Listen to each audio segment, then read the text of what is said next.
Hey y'all, I'm at I-78. Welcome. We have Donald Trump live in Savannah, Georgia. He will be speaking in regards to concerns about the tax code in Georgia as well as manufacturing. So let's take a look.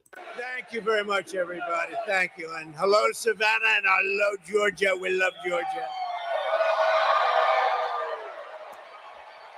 It's great to be back in this beautiful state with thousands of proud, hardworking American patriots. That's what you are, American patriots. And think of this, 42 days from now, we are going to win the state of Georgia. We are going to defeat Comrade Kamala Harris. And we are going to make America great again. But we're here today to talk about how we're going to launch a historic buildup of American manufacturing muscle and might. This is not a rally, although it feels like a rally. It's really a little event with my 5,000 or 6,000 closest friends in the whole world. But Georgia and Savannah are going to be right in the center of the action. We're going to rebuild our manufacturing, and it's going to happen. It's going to happen fast and beautifully. For years, Americans have watched as our country was stripped of jobs and wealth, and our companies were sold off to foreign countries. You've been watching, and it's been a horror show. I've been watching for many years, and we had it stemmed. And then all of a sudden, bad things happened. Bad things happened. But boy, I'll tell you, we had it stemmed. If we would have had 4 more years, everything, this would be such a different country right now. We would have had no inflation. You wouldn't have Russia attacking Ukraine. You wouldn't have had October 7th with Israel. The Middle East is blowing up. We could be very close to World War III with these characters that don't have any idea what they're doing. But what a shame. In Afghanistan, what a disaster. That was the most embarrassing day in the history of our country, I believe. But GE appliances were sold to the Chinese. IBM computers were again sold to China. Under Kamala Harris, U.S. Steel is now being sold to Japan. I will stop it. We got to do fast. We got to work fast, but we're not going to let it happen. We're not going to let U.S. Steel.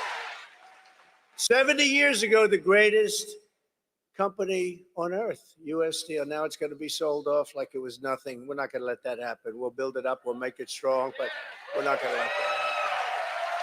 But with the vision I'm outlining today, not only will we stop our businesses from leaving for foreign lands, but under my leadership, we're going to take other countries' jobs. Did you ever hear that expression before? Have you ever heard that we're going to take other countries' jobs? It's never been stated before. We're going to take their factories, and we had it really rocking 4 years ago. We're going to bring thousands and thousands of businesses and trillions of dollars in wealth back to the good old USA. That's what we're going to be doing it, and doing it fast. And under my plan, American workers will no longer be worried about losing your jobs to foreign nations. Instead, foreign nations will be worried about losing their jobs to America. Going to bring them back. And it won't even be difficult. Your only worry will be deciding which job to take. There will be plenty of them. That will be your biggest problem. Darling, which company should I go with? We're going to bring them back, and we're going to bring them back at levels not to be believed, but you'll believe it. In about 2 years from now, you're going to say, wow, that happened fast. You're going to have so many companies wanting to come in because this is where the money is. It won't be if we keep running it like we have for the last 4 years. But this is what they want. This is what they want, and you'll hear the plan. I want German car companies to become American car companies. I want them to build their plants here. I want to beat China in electronics production, and we'll be able to do that easily. We have the greatest genius, the greatest minds here, and then we end up building them in different places. A lot of that's really stupid tax policy. I want GE, IBM, and every other manufacturer that left us to be filled with regret and come sprinting back to our shores, and they will. So as your president, here is the deal that I will be offering to every major company and manufacturer on earth. I will give you the lowest taxes, the lowest energy costs, the lowest regulatory burden, and free access to the best and biggest market on the planet, but only if you make your product here in America. It all goes away if you don't make your product here and hire American workers for the job. If you don't make your product here, then you will have to pay a tariff, a very substantial tariff, when you send your product into the United States. And by the way, you know, for years they knocked the word tariff, properly used, is a beautiful word. One of the most beautiful words I've ever heard. It's music to my ears. A lot of bad people didn't like that word, but now they're finding out I was right. And we will take in hundreds of billions of dollars into our treasury and use that money to benefit the American citizens. And it will not cause inflation, by the way. And, you know, I took in from China hundreds of billions of dollars in taxes and tariffs, and I had no inflation. We didn't have any inflation, 1.2%. We had essentially no inflation. Now, you've had, over the last 4 years, you've had the highest inflation, I think, in the history of our country. Somebody said, no, sir, it's only 58 years. Well, that's pretty bad, too. I think it's really in the history of our country. This is the policy that built America, and this is the policy that is going to save America. It's going to save us, because we have gone so far down in so many different ways, not to mention the border, not to mention 21 million people pouring in from places unknown, totally unvetted. But like I've always called it, because it's a very beautiful and simple term, it's called America First. We're putting America first.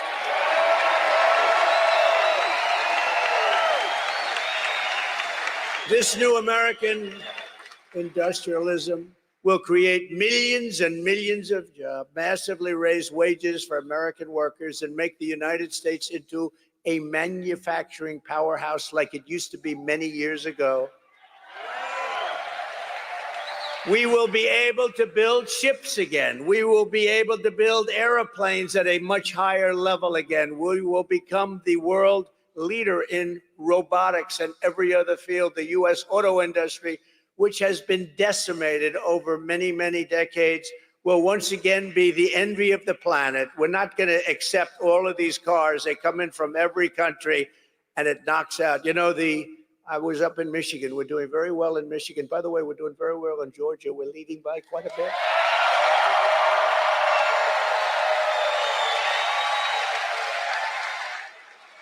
But pretend you're 1 point down, please, and go and vote, okay? Don't just go vote. You got to vote. We got to win this. If we don't win this election, our country is gone. I really believe it. To the auto workers in Michigan, Georgia, and all other parts of our country, I am pinpointing you for greatness. Your industry has been decimated by many decades of incompetent leadership, both political and at your company level. You had presidents of your company that sold out our country. They didn't know what they were doing. They were horrible. And you had politicians that were grossly incompetent. Thank you for the support, Eric. I appreciate it. The auto industry has been decimated. And again, with the electric car, it's all going to be made in China. The head of the United Auto Workers ought to be ashamed of himself for what he's done. But we're going to turn it around, and we're going to turn it around fast. China is right now building major auto plants in Mexico. Did you know that? They were going to start with me. I said, no, if you do them, I'm putting a 200% tariff on every car that comes. And they decided we'll pass. Then they said, wow, now we can build Trump. We won't have to worry about him anymore. Oh, here I am. Here I am. Here I am. We're leading in the polls. We're leading by a lot. We're leading by a lot. They said, oh, we don't have to worry about him. No, they have to worry about me. That's why they don't like me. You know, they used to like Obama. They used to like... They like Biden. You know why? Because they got away with murder. That's why they like Biden. They love Biden. Why would you like Biden except that you took advantage of him? They took advantage of him. They think they're going to sell their cars into the United States and destroy Michigan and South Carolina and North Carolina and Georgia and all of the places that make autos. Not going to happen. We will put a 100% tariff on every single car coming across the Mexican border and tell them the only way they'll get rid of that tariff is if they want to build a plant right here in the United States with you people operating that plant. We want American citizens, and we want their plants built here, not 2 feet over the border and selling them into our country. We're not doing that. We don't do that anymore. A friend of mine does auto plants. He builds auto plants. That's what he's great at. He's great, the biggest in the world. And I said, I want to see a plant. Pretty recently ago, I want to see a plant. Where would we go? I said, would we go to Detroit? Someplace in Michigan, ideally. He says, no, you can't go there, sir. They're not, we'll have to go to Mexico. The big ones are being built in Mexico. I said, why is that? He said, well, they have a lot of tax reasons, and China's coming in big, and they think they're going to make their car and sell it in tax-free into the United States. But the big ones, if you want to see a really big modern plant, come with me to Mexico. I said, I'm not interested in going to Mexico. I want those plants built here. And that'll happen. In fact, when they learn about the 100 or 200% tariff, you know, they'll probably say, yeah, let's stop construction immediately. You'll see a big difference. I will bring automobile manufacturing back to the highest level in the history of our country. You know, it used to be we were the only place, and then it just got chipped away, mostly by China and Japan. And all of a sudden, we were down more than 55% from where we were years ago. But it'll be like it was 50 years ago, and these jobs, they'll become roaring back, and we're going to be making autos at a level that you've never seen before. We'll be making cars bigger, better, more beautiful, stronger, faster than ever before. Billions of people around the globe will soon be buying products proudly stamped, made in the USA.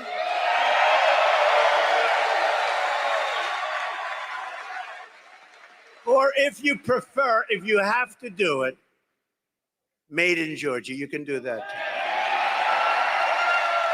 And they'll be exported through the port of Savanah.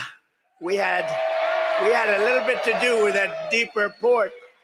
Under my leadership, we helped deepen the port. You know that. We helped deepen the port once, and now I understand they want to do it again. And we will get in, and we will get that done very quickly. We'll work with you, Governor, and we're going to get that done very quickly. This will be a major undertaking involving the Army Corps of Engineers and transportation officials throughout your state. It's going to happen fast. This will happen so fast, you're going to say, gee, I thought he just said we're going to do it. You know, we have a strength over environmental impact statements. Sometimes they'll delay a project for 20 years, 25 years. With me, I think if it takes more than a month to get an approval, my people are not doing a very good job, all right? We'll get it done very quickly. With a world-class port and a world-class workforce, this city will soon become one of the premier export hubs anywhere on earth, tripling and quadrupling traffic as your power will lead an American manufacturing boom. We're going to have a manufacturing boom, and a lot of it's just taxation policy, tariff policy. They're going to come roaring back. When they have to pay tariffs to come in, but they have incentive to build here, they're going to come roaring back. It's this. It's not muscle. It's all right there. That's a muscle too, they say. By contrast, listen to the deal, Kamala Harris. Have you heard of her? You know, I had the first debate, and after that, Biden was down 21 points. And they went to him and they said, you're going to lose, you can't win, you're out. This is a coup, by the way. This guy had 14 million votes. We're going to put in somebody else. The last person was going to be Kamala Harris, but then they decided to be politically correct, and she got the job. She was the last one. There were 14 people mentioned. She was number 15, and she got the job. And if you saw her with Oprah the other day, or if you saw some of these interviews, there's something going on up there. We just had 4 years of that. We can't have another 4 years. Not going to happen.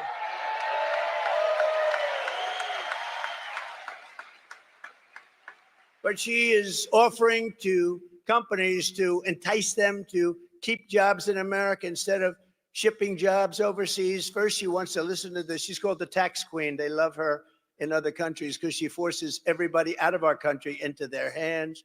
The tax queen is demanding a 33% tax hike on all domestic production. Now, you can hate companies and all that, but they fuel growth and they fuel jobs, they fuel everything. You tell these companies, they don't care. They just assume be in Europe. They just assume they don't care. They want to go best price, it's called, best deal. And they're going to leave our country in droves if she does that. It's nice to say you're going to pay 33% more. And one day you'll read, oh, gee, so-and-so, they just signed with China. They just signed with Germany. They just signed with Great Britain is dying to have. They'll give you free tax. Next, she wants the largest capital gains tax in the history of our country. We've never had a tax. And then she's telling people, build your place here, but we're going to have a brand new wealth confiscation tax. So if you make money, you're going to pay us a lot. But more importantly, it's called an unrealized capital gain. You know what that is? That means that you're going to pay a capital gain even if you haven't realized it, even if you haven't sold. So a lot of people are rich, but they don't have cash. Now they're going to have to get cash because if their thing goes up in value, they have to pay a massive tax. You're going to have deterioration. You're going to have a depression. If that happens, you have a 1929 style depression. This woman is grossly incompetent. Grossly incompetent. Think of it. If a company succeeds, you have to sell it to give her half the value. Half the value is going to be owned by the government. So if it's successful, you'll have to sell it because you don't have the cash. It's a huge success. You're going to make a lot of money in the future. We don't care about the future. Sell your company now, and bad things happen. And nobody's, by the way, nobody's tried it. It's a communist kind of thing. You know that? You could say it's a Marxist thing if you like, but communist, you understand better. In addition, Kamala is shutting down power plants nationwide, causing electricity prices to soar more than 100%, going up 100%. They will soon be totally out of control. They already are, and businesses will flee. They're going to flee our country. If they can't get energy, they're going to flee our country, and they're going to flee fast. And yet we have more energy under our feet than any other country. I call it liquid gold. Liquid gold.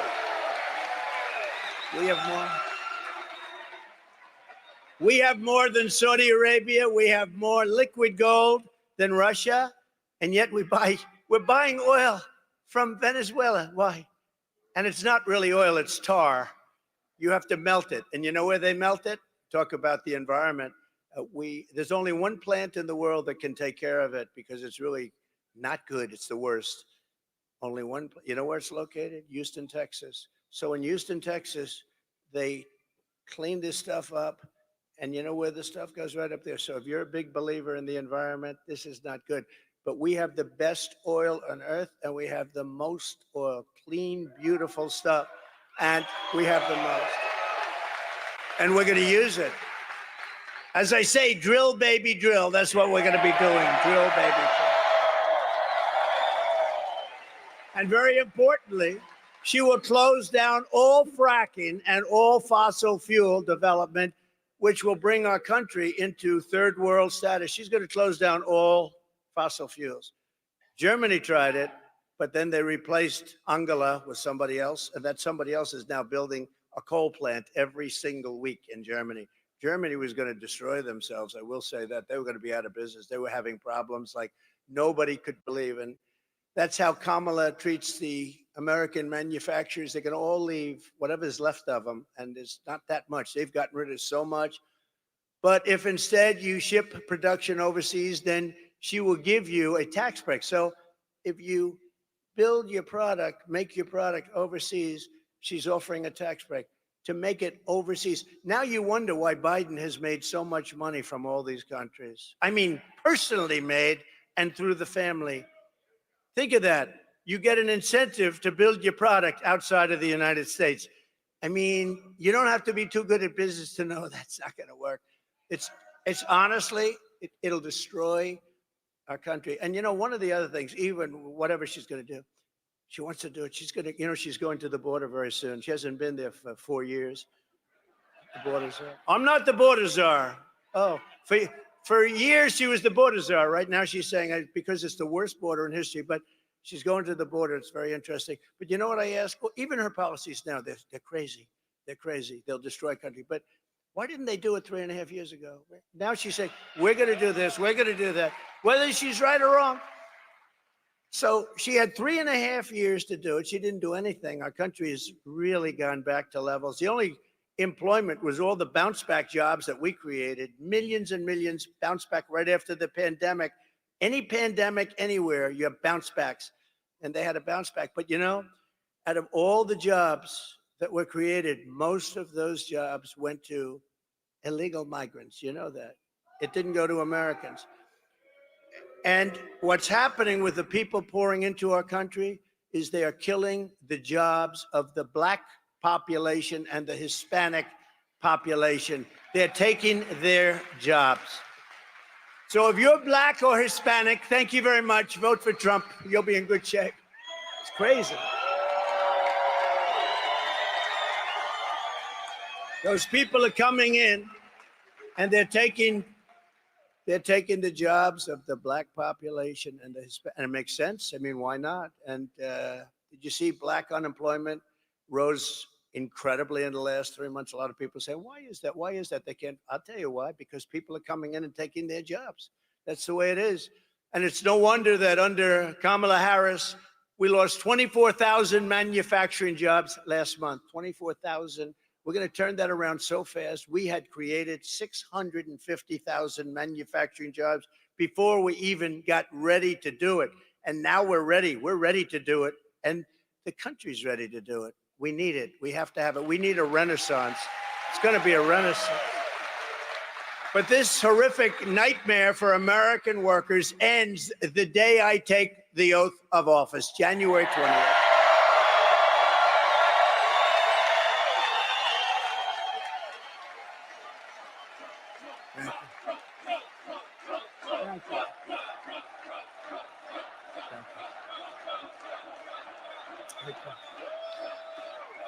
Thank you very much, everybody. Thank you. Thank you very much. So, listen to how good it is. It's so easy. It's so easy.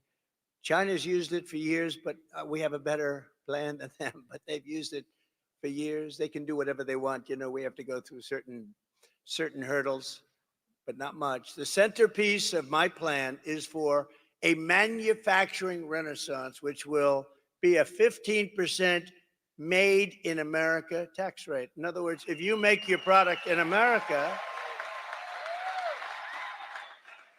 so the tax rate was practically close to 50%. Some people would say 38, but when you added it all up, some companies are paying much more with state and local, much more than 50%. But I got it down to 21% through Congress. Can you believe we got it through Congress? A lot of people say it was the greatest thing we did. I think maybe rebuilding the military was the greatest thing. Maybe the creation, maybe the creation of Space Force was the greatest. You know, we were being beaten badly in space, and now we're the leader in space. China and Russia were eating our lunch, and now we're eating their lunch. And we did so much. We gave you before the biggest tax hikes in the history of our country, and the greatest regulatory cuts in the history. Think of it. We gave you, we took their tremendous tax hikes. We gave you the greatest tax cuts in the history of our country, bigger than Ronald Reagan's tax cuts, bigger than anybody's. And the hikes, they want to do it now. They want to hike your taxes at levels that we've never had before. 80%, 70% was a number that she thought sounded good. But we gave you the biggest tax cuts in history, and now we gave you the biggest regulation cuts, and that's how we had that tremendous growth. That's how we had the greatest job production in history. But this is going to blow that away. We're cutting the business tax now. We brought it down to 21%. So you could say it was over 50, but you could also say it was 39%. We got it down to 21%. Some of you great Congress people are here, and they are very, very instrumental in having done that. But now, We're cutting the business tax from 21% to 15%, which makes us the most competitive tax anywhere on the planet, but only for those who make their product in the USA. See, that's an incentive. So we already cut it to 21%, and it was the 21%, that big cut.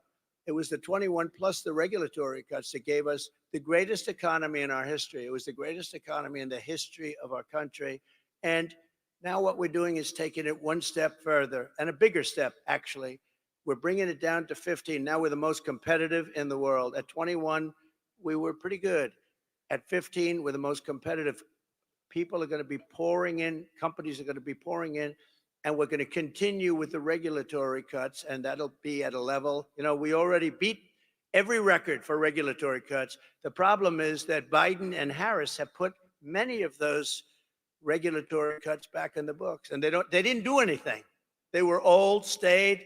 All they did was stop business. But we have US-based manufacturers will also be rewarded with expanded research and development tax credits. You'll be able to write off 100% of the cost of heavy machinery and other equipment in the first year. And full expensing for new manufacturing investments. So you're going to get full expensing. In other words, you have a 1-year write-off. You buy something, you have a 1-year write-off, which gives you, I did that 1 year. We had a 5-year deal. During the period, you had a 1 year, you had a write-off, you take it off. The business boomed, and it was coming in at levels never seen before. And had we not been interrupted, and make sure there's no cheating in this election, please. What a different world we would have had.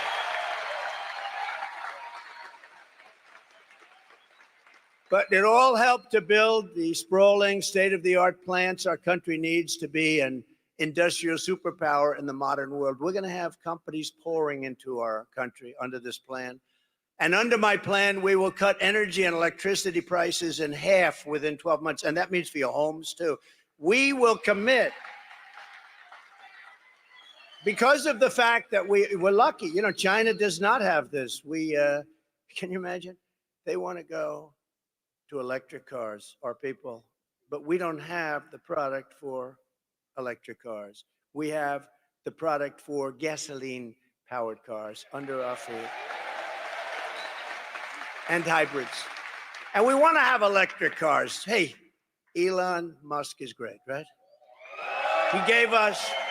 He makes an excellent car, an electric car. And he endorsed me at a level that you wouldn't believe. Every day he said, we can't have Trump. He's a great guy. And he understands his product is phenomenal. And there's a great place for electric cars. But you have to have gasoline-powered cars, too. You have to have hybrids. You have to have everything.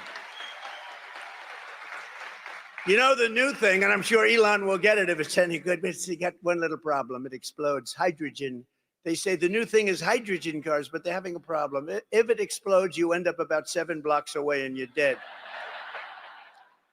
So personally, I don't know about you, but I'm going to take a pass. But maybe they'll figure it out. But right now, I wouldn't recommend it. But there'll be other things happening, and they'll be great. But we don't want to have, they have the electric mandate. We'll be ending the electric mandate, all electric cars. We'll be ending that immediately. But more importantly, we will be able to quickly double our electric capacity, which will be needed to compete with China and other countries on artificial intelligence. To do artificial, which is a big hot thing that's happening now. They say it's the next big wave. I don't know. It comes with risk, but it's the next hot thing. But it needs massive amounts of electricity. So if you took all of the electricity in our country right now, which isn't enough, because in California with Governor Newsom, you have blackouts and brownouts. How about him? He wants to go all electric cars, but he can't give you air conditioning in the summer, right? Let's go all electric, but we have a blackout every 10 seconds. It's crazy. It's crazy. But we're going to do things that nobody has ever really had the courage to do, but it doesn't take courage. It's common sense. We're the party of common sense, okay? We're conservative, all that stuff. Who cares? We are the party of common sense. We will build new power plants But think of this, the electric. So if you took all of the electric that we have right now in our country, you need that more than doubled to be able to compete with China. So they need more than double the electricity that we currently have to have the artificial intelligence, which will be a massive field. And China is already building plants, electric plants. And we have a problem because we have things called environmental impact statements and various things that you have to go through. I will get them approved so fast because China doesn't really need approval. President Xi says, okay, build that plant. That's the end. There's no environmental impact statement. I would ask him, President, do you go through an environmental impact statement? He says, I am the environmental impact statement. With us, you go through years and years of torture, but we're going to do it on an expedited basis. And with the lowest energy prices on earth, we will have the lowest energy prices on earth because we got lucky. We're right on top of the best stuff in the world.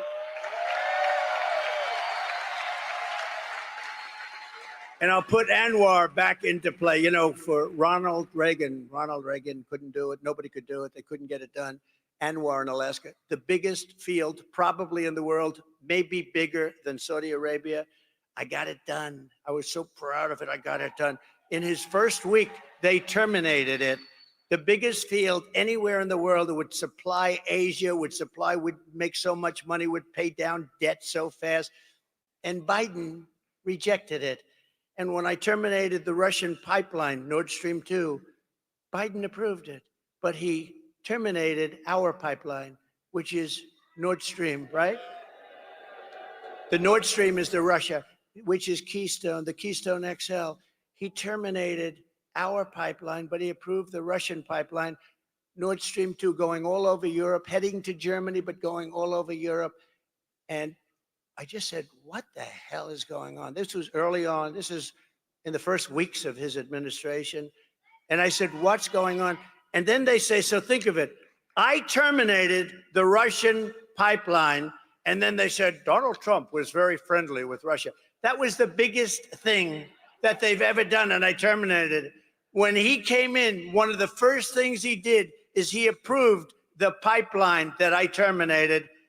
And they say, I was nice. That was the biggest. Putin told me, if you're like this, I would hate like hell to see if you were bad. They say that you've been nice to me. You have not been nice to me. With all the sanctions, but we had the fake Russia hoax, which, by the way, endangers our country when they do that. It turned out to be a total fake. Endangers, we can't have that. From the standpoint of even business, we have to be able to get along with other nations. We have to be able to use the minerals and other things that they have. But we have to make the proper deals, because we can, with the proper deals, there will be nobody on earth that can compete with us in business. We will attract energy-hungry industries. There are a lot of industries will never be able to make it in certain areas because they don't have energy, but we have energy-hungry industries that will attract them from all over the planet, meaning millions and millions of blue-collar jobs and jobs of every type. To slash burdens on workers and businesses, we will cut 10 old regulations for every one new regulation. And I did that for 4 years, and we got it up to 7 for 1. Nobody's ever seen. I cut more regulations than any president in history in 4 years.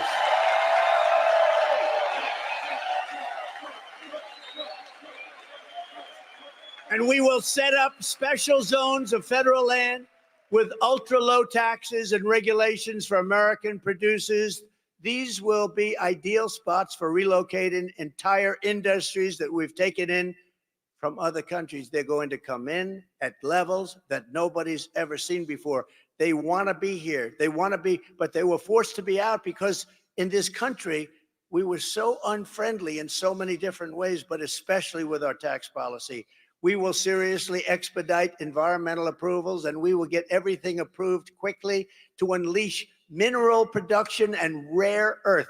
They think we have to go to China for rare earth. We don't. We have more rare earth than they do, but it's protected environmentally. We can't do anything about it. We're going to do something about it. We're going to use our resources to our benefit.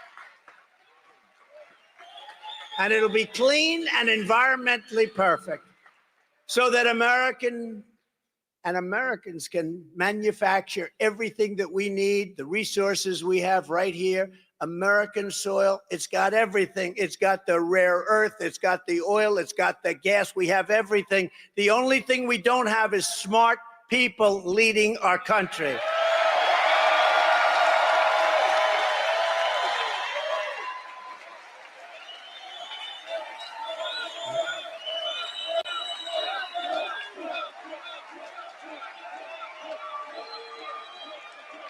Thank you very much.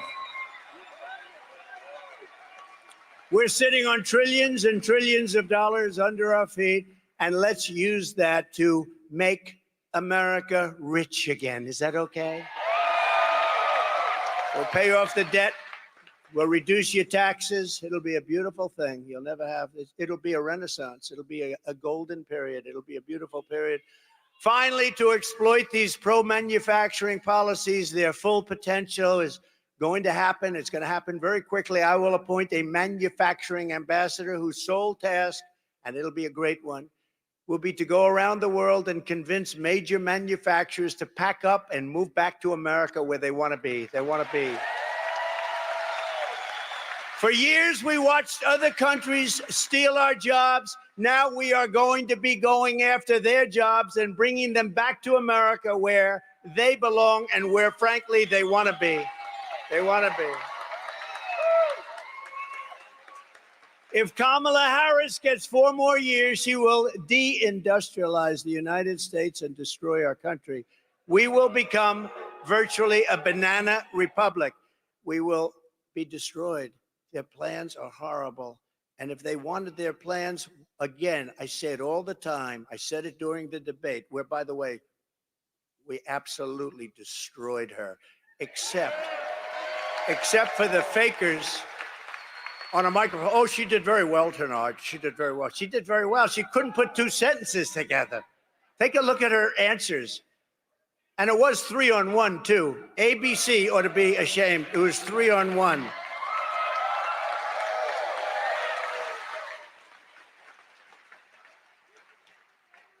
And actually, it's also interesting because after that horrible situation, because it's the fake news all over again. Fake news, you got a lot of them back here, by the way. But it's the fake news. But you know what? My numbers, look at the numbers today. The numbers are higher than they've ever been. We've never had numbers this good. So something happened that was pretty good. But it was interesting. I couldn't believe. I thought she was so bad. I came off that stage. I said, she was so bad. You know, one of the things, he's the GOAT of debates. I said, is that a good thing or a bad thing? They said, greatest of all time, 21 debates. And I thought that was one of my best debates. But, you know, after they spin better than anybody. Well, I don't know if I thought he did too well tonight. And wasn't she really terrific? She didn't say anything. Except lies like a bloodbath, like Charlottetown. She lied. And you know what I say, just in finishing this topic? Because they'll say, oh, he fell into a trap. He talked. You know, when somebody says something bad about you, if you then, nobody else, this only happens to me. If I then refute them, Marjorie, if I say, that's not true, and just give a few seconds and people understand it, they say, he fell into a trap. No, if they say bad about me, I got to refute it. I do it quickly, but I refute it. As soon as I refute, oh, he fell into a trap. Why would I let her say something bad about me and let it stand out there? If I don't refute it, people are going to think it's true. These people are the worst. These people are the worst. But it's been amazing what's been happening, and they're hearing what we're doing policy-wise, military-wise, border-wise, maybe especially border. You know, in 2016, I won on the border, and we fixed the border very quickly, and I was very proud of it. After that, nobody wanted me to talk about the border. They said, sir, it's been fixed. You know, I said, I want to talk about the border. They wouldn't let me, even though we got 12 million more votes in the following in 2020. We got 12. But listen, there is more enthusiasm now than there ever was for 2016 or for 2020 because of how bad they are. because of how good a job we did and how bad they are. Under Kamala, there will be no car industry, no steel industry, no significant manufacturing of any kind, and we will be at risk of military defeat. You know that, right? A very simple fact is this: if you don't have steel, you don't have a military.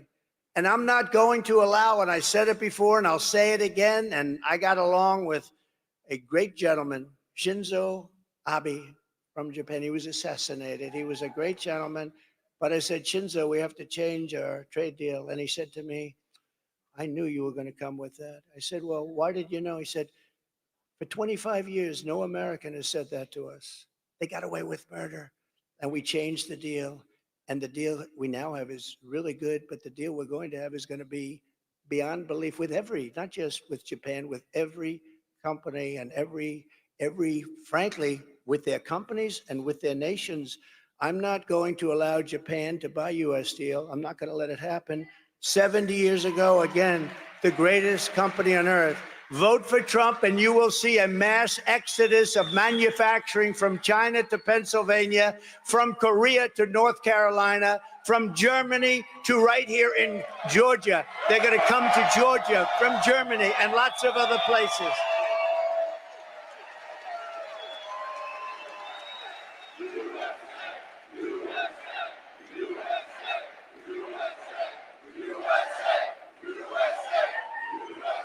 And no matter where I go, and I go to a lot of places, we're definitely outworking the opposition. She'll go to one place in 3 days. I say, why can't I do that? Yesterday, I was in Pennsylvania. I made 5 stops, 3 speeches. People say, how do you do it, sir? Then I said, where am I going tomorrow? Sir, you're going to Savanah. Oh, what time are we leaving? 8 o'clock in the morning. Oh, great. I got home. You get home at 11, 12, 1 in the morning, 2 in the morning. When am I going tomorrow? I'm going to Savannah, Georgia. Well, I love you, but I wouldn't mind leaving at 11 or 12 or 1. I'd be just as happy to be on.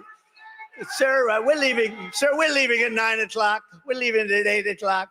But it's okay. It's okay. It's worth it. But look, the way I look at it, we have no choice. If we don't win this election, we don't have a country anymore. So we're going to work our asses off. We're going to work our asses off. We will bring back the American dream bigger, better, and stronger than ever before. It's going to happen. We're pleased to be joined today by former Senator David Perdue, who is really working hard on the campaign. David, where is David? Where is he?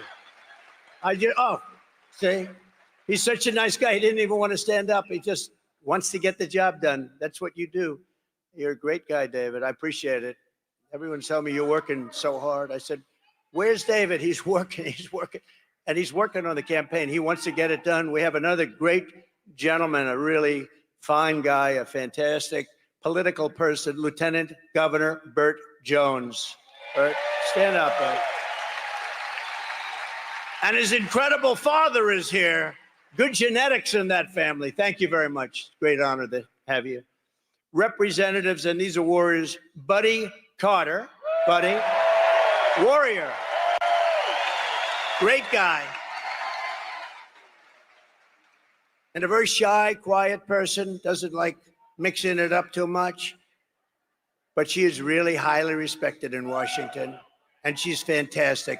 Marjorie Taylor Greene.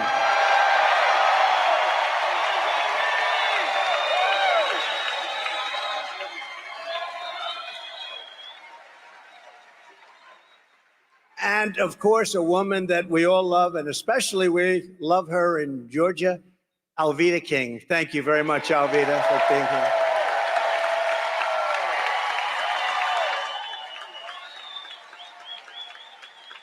And I also want to thank Governor Kemp. He's been fantastic. He really has been fantastic, and we're going to get this done. But I want to thank Governor Kemp for his support, great support. Starting on day 1, I will seal the border and stop the migrant invasion of our country. After almost 4 years, border czar Kamala Harris has decided for political reasons that it's time for her to go to the border. Finally, she's gone to the border 4 years.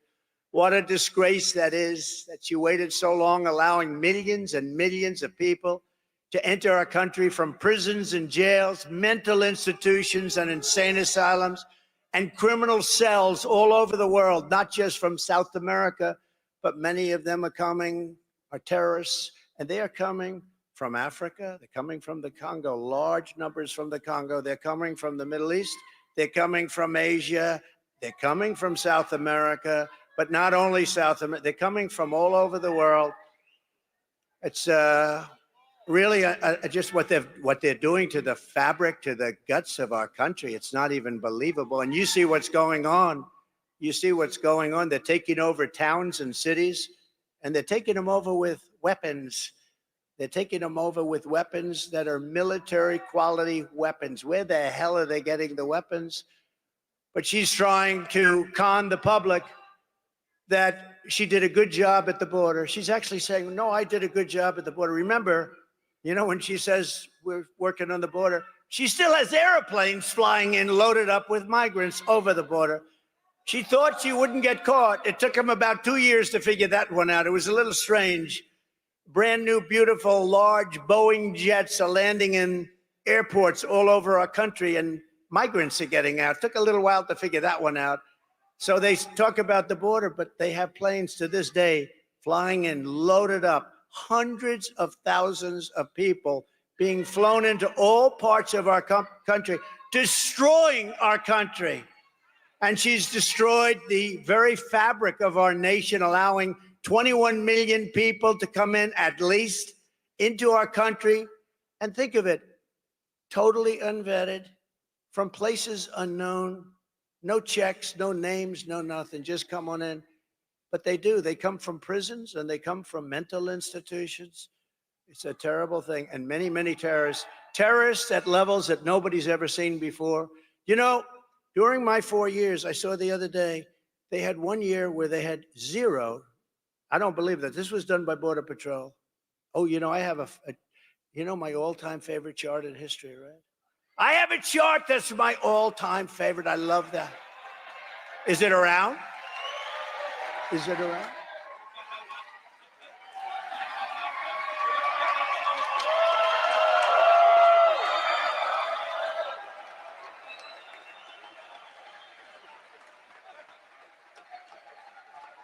I love that chart. I sleep with that chart every night. I kiss it. I love it. Because that chart saved my life. I look to the right. Bing. If I didn't look to the right, I wouldn't be here with you today. I guarantee you that. And it was amazing because that chart is seldom used, because I don't like to brag. It's seldom used. But when it is used, it's always on my left. It's always on my left, and it's always at the end of the speech. And I do a lot of things without a teleprompter. Isn't it nice, by the way, to have a president that doesn't need a teleprompter? Isn't it nice? Because a lot of, I don't often use a teleprompter, because if you use a teleprompter, it gets very boring. If I read every single word, I could go right down and you'd be in and out of here in 35 minutes. You say, that was pretty boring, wasn't it? Even with the good numbers that we're putting up, that would be boring. This chart is the greatest thing ever. I said, let me see the chart, bring it down. That was a lucky one, but maybe not lucky, maybe right up there. Maybe not up there. Maybe, I think, my two sons are great shooters, and they said, Dad, from 130 yards, a bad shooter couldn't miss with that gun, AR-15.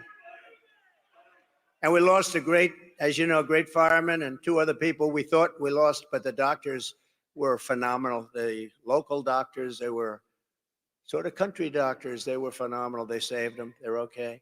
And the nice part, a friend of mine came up to me and said, the firefighter, Corey, great guy, beautiful family, beautiful wife, daughters. He jumped on top of his daughter, so he got hit right in the head. Right.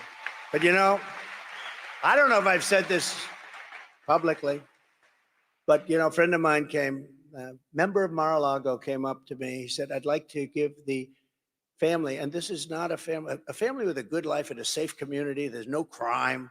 There's no muggings. There's no pushing people into subways. There's no anything. It's a nice community. And Butler. And a friend of mine came up and he said, I'd love to give the family of the fireman a check for something. I said, good. I think it would be great. How much? He said, I don't know. And he handed me a check, signed it, $1 million. I said, wow. And then, and you know, when it was presented to this incredible wife of Corey, really incredible, devastated by what happened. He was a big fan. He was a big Trump guy. He had everything. They all were, all three, but the crowd was as far as they said 55,000 people, as far as the eye could see, and nobody left. You know, when those bullets went off, like if it happens at a soccer game, they hear a bullet, everyone, they call it a stampede, like cattle. It's a stampede, and people are killed. Many people are killed. These bullets went off, but not one. There were a lot of them, 8, 9, and they went off. Secret Service shooter was unbelievable. The local police, actually, they did a great job in terms of the shooting. He may have also hit this lunatic, but think of it. So we gave her the check. She's never seen anything like it. They live very nice life, but no money, no money. And now she has $1 million. I said, that's only the beginning, because we did a GoFundMe and they raised about $6 million. And so the other two men that got hit were really hit hard. They were not going to make it. First question I ask is, how many people were killed? Because with so many people, no matter where a bullet goes, going to hit somebody. They said 3 are probably dead, Well, the 2 were taken immediately to the hospital. The doctors were great. I was taken to a hospital. The doctor was, the whole hospital was fantastic. I mean, just so professional, so good. He looked at me, he said, you are the luckiest man. I said, no, maybe it's something else, but he couldn't believe it.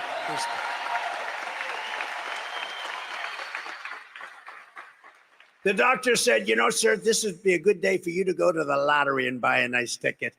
Because what happened here, I've never seen anything like that. But, you know, look, some very good things happen. You know, the nicest thing when people say, it was God, and God came down and he saved you because he wants you to bring America back. So many people say that.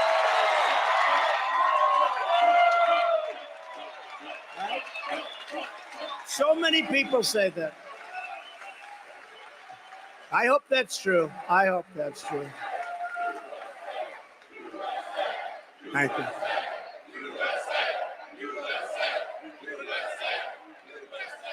And then I had a little more of God's help about 2 months later. You saw that, where a brilliant Secret Service agent, that's all you can say. You know, a lot of people, when they walk down grass, beautiful flowers, very thick shrubs, everything beautiful, they could say, oh, what beautiful, oh, isn't this guy nice? He wasn't looking at this guy. This guy was no games, and he was walking down the middle of that fairway, and he's looking over. And what does he see? He sees a rifle, just a small part of a very big weapon. And he sees a small part of a rifle, the barrel, coming out of very heavy shrubbery. Who's going to see that? Not a lot of people. And he didn't say, who's over there, please? May we talk? No, he took his gun and he started shooting him. And the guy dropped his... So think of that. That's, you know, that's... Nothing's in the category where I have to turn to right. You have about 1/8 of a second where you're safe. But I'm telling you, that's... God was watching there too. Because you needed somebody really sharp. I give Secret Service a hell of a lot of credit. These are, you know, look, they've been hit hard because of Butler, because, you know, the building should have been taken care of, and they understand that. But when I went down, I had 4, 5, 6 people right on top of me, and there were bullets flying right over our head. A lot of bullets were flying right over our head. They were not sitting back and taking a pass. They were not saying, well, gee, I'm not going to go over that. That's dangerous stuff. They were on top of me in seconds, and you got to give them a lot of credit. But here you have to give them credit too, because this agent, I would have been in that location within 10 minutes, right? and right next to the guy practically. And this guy spotted, shot. But how about this? He then ran. There's a fence in between, cyclone fence. And he then ran across the street, down the block to get his car. Only a woman could do this because men aren't smart enough, I'll tell you. And a woman, pretty busy road, Congress it's called, and pretty busy. But she didn't like the way he looked. Now, I see people running all the time. I don't like the way they look. But I don't follow them. She didn't like the way he looked. He looked very suspicious. He was running like wild because he had to get away from the Secret Service. And his car was about a block away. She followed him, stopped right behind his car, and started taking pictures of his license plate. Who would do that? Who would do that? And I asked our great sheriffs in Palm Beach, I said, so if this happened 1,000 times, how many times would somebody follow somebody and take pictures of the license plate? He said, maybe none. That's right. I mean, that's luck too, or something. But this woman is incredible. And once they had the license plate, they had him in a high-speed chase down the highway. But once they had the license plate, it was over. If they didn't have the license plate, he would still be out there. I wouldn't be very comfortable. I would say, I wonder if he's in this audience. I'd say, where is this lunatic? But this woman was, what she did was amazing. So I've had a very interesting experience for the last couple of months. My profession is a very dangerous one. If you think of it, it's far more dangerous than auto races. 0.1% of the auto races die. 0.1% and a little more of the bull riders, that looks nasty, doesn't it? Die. Presidents, I don't want to tell you the percentage, but it happens to be a very dangerous profession. But you know, the only thing I can say is they only go after consequential presidents. That's true. They only go after consequential presidents. So we are consequential. We're going to be even more consequential because we're going to do things that nobody has ever been able to do in this country. When Kamala is seen at the border on Friday, she will pass hundreds of miles of wall that was built by Trump, and it's wall that really works. And that's why we have, if you look at the arrow on the bottom, the red arrow on the bottom, that was the week I left office. That's the lowest level of illegal immigration in the recorded history of our country. Look at that. Oh, every time I love it, I just go crazy. I love it. But that's the lowest level of illegal immigration. And that includes drugs, and it includes lots of other things. You know, drugs are now coming through our border at about 10 times. We talk about the illegal migrants, but the drugs are pouring through. Fentanyl is pouring through. I had it down to the lowest level, and I had to deal with President Xi in China that he was giving the death penalty. He was going to give the death penalty to anybody, because that's their penalty over there. That's why they have no drug problem. They have the death penalty for drug dealers.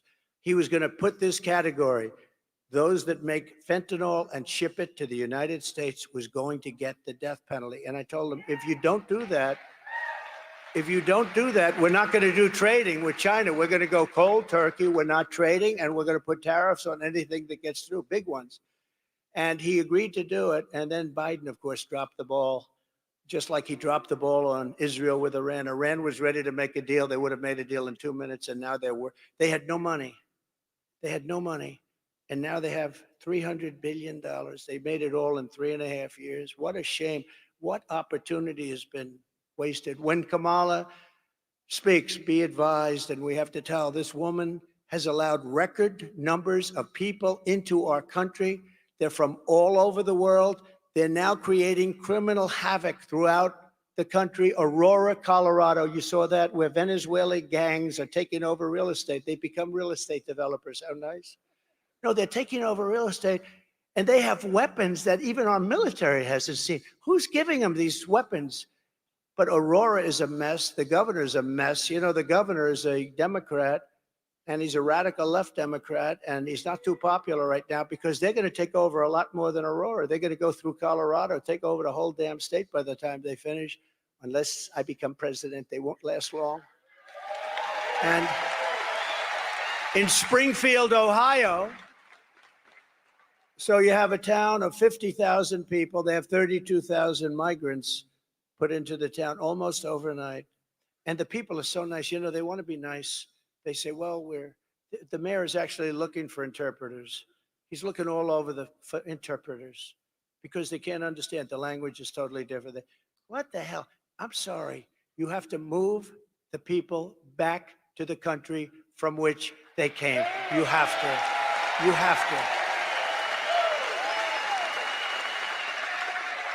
Every state is a border state now. When she speaks, I hope everybody remembers that she has caused our cities, our towns, and our country itself tremendous damage. Our country is dying.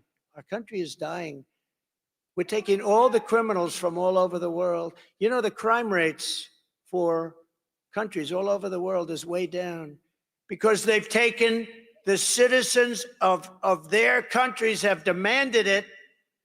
They're taking the criminals out and they're moving them and dumping them into the United States of America, and their crime rates are cut in half and less than that.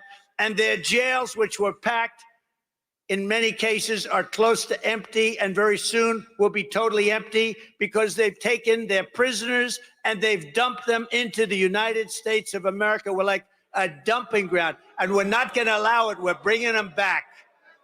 We're bringing them back.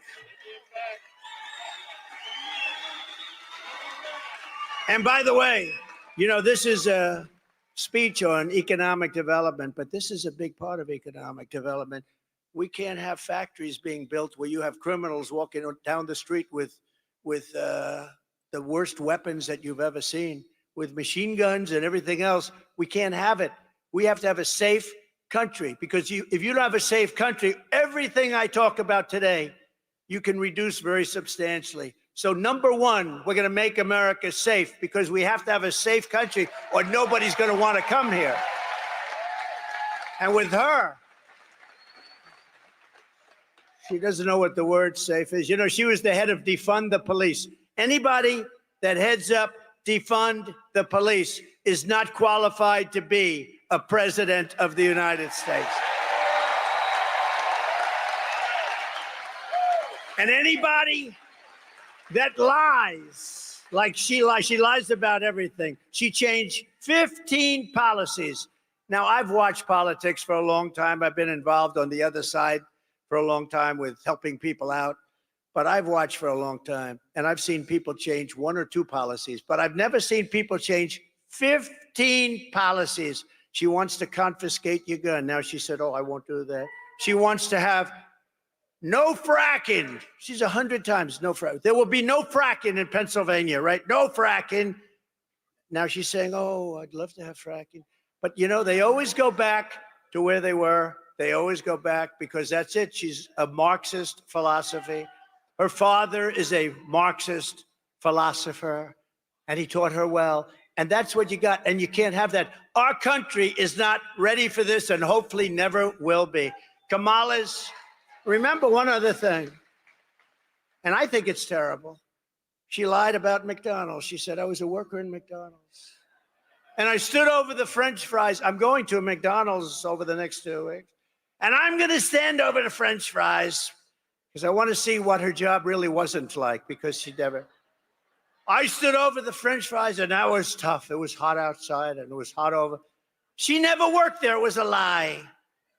And when I asked her at the debate, I said, I want to talk about this. ABC said, you know, ABC, which is the worst of them all, by the way. Did you see that David Muir's ratings are way down? I love that, because he lost his credibility. I love it. Kamala's illegals are also crushing your wages and stealing your jobs. Last month alone, think of this. American-born workers lost 1.3 million jobs, and migrants gained 635,000 jobs. So we're putting our migrants to work at a much higher level than our own people, our own citizens. So as we create millions of new manufacturing jobs here in Georgia, nationwide, we will make sure that these jobs go to American citizens, not illegal citizens, people that came into our country illegally. Your wages will rise, your costs will fall, your job opportunities will grow, because we will conduct the largest deportation operation, sadly, in American history. We have no choice. This is not sustainable. And we got to get the criminals out first. We're going to get the criminals, the murderers, the drug dealers. We're going to get them out of here first. And we're going to work with local police. They know everything about them. They know their names. They know their serial numbers. They know everything. Our local police are phenomenal. We just have to let them do their job. And starting on day one, we will end inflation and make America affordable again. We will have, ready? No tax on tips. No tax on overtime. And for our seniors who have been devastated by this Harris-Biden inflation that was so unnecessary, caused by energy. They let energy go through the roof. It caused it. And also their spending, but I say even more by energy. We're going to have this for our seniors. No tax on Social Security.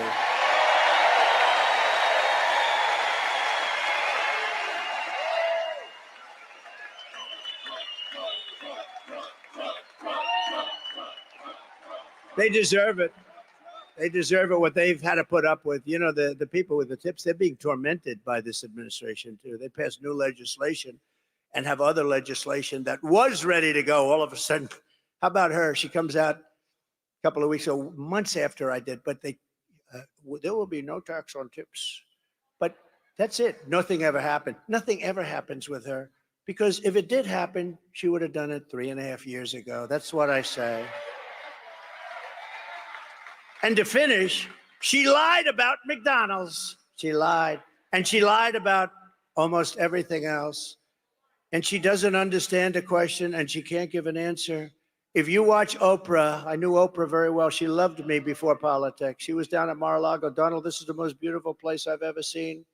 Can we have the funeral of Roger King? He was King World, great guy, great guy. Could we have the funeral at Mar-a-Lago? Yes, Oprah, you can. We had his funeral. He's the most important guy and one of the most important people in her life. She was the one that worked it out. She was there a lot. She loved the key lime pie. I love that key lime pie. But once I ran for politics, it's like, I don't like that guy very much. No, I gave up a lot, but I don't mind giving it up, because we're going to make our country greater than ever before.